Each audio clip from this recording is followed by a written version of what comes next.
abantu benshi bananiwe kugenzura imitima yabo, bananiwe agakiza bahawe n'Imana, memuke mukigiye kubarimuza.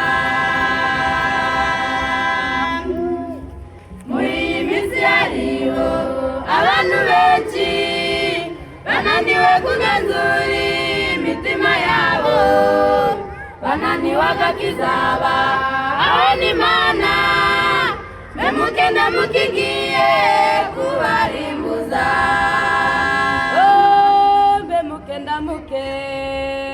Bemuke niyo mbona amahoro, bemuke niyo mbona ibyo kurya. Abantu benshi bananiwe kwihangana, bemuke mukigiye kubarimbuza. Bemuke niyo mbona amahoro, bemuke niyo mbona ibyo kurya. Abantu benshi bananiwe kwihangana, bemuke mukigiye kubarimbuza. Esawu we yahize umuhigo urabura, nyamara rwose ntiyari asanzwe yiga, agurisha Yakobo umugisha yagenewe, igabura rimwe gusa. Bemuke Esawu we yahize umuhigo urabura, nyamara rwose ntiyari asanzwe yiga, agurisha Yakobo umugisha yagenewe, igabura rimwe gusa.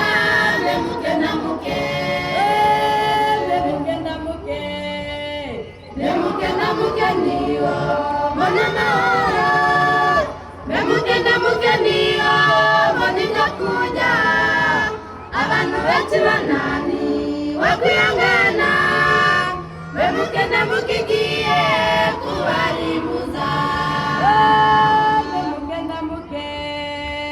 Bemuke niyo mbona amahoro, bemuke niyo mbona ibyo kurya.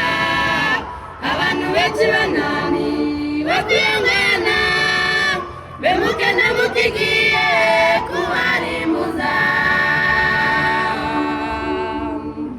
Bemuke niyo mbona ubutunzi, nyamara ijambo ry'Imana riravuga riti ko kubaha Imana yacu aribwo bwenge, kandi kuva mu byaha niko kujijuka.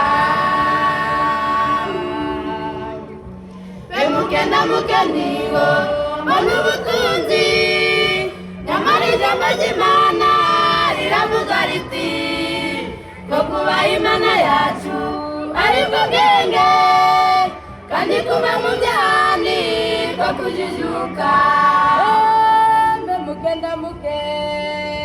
Bemuke niyo mbona amahoro, bemuke niyo mbona ibyo kurya.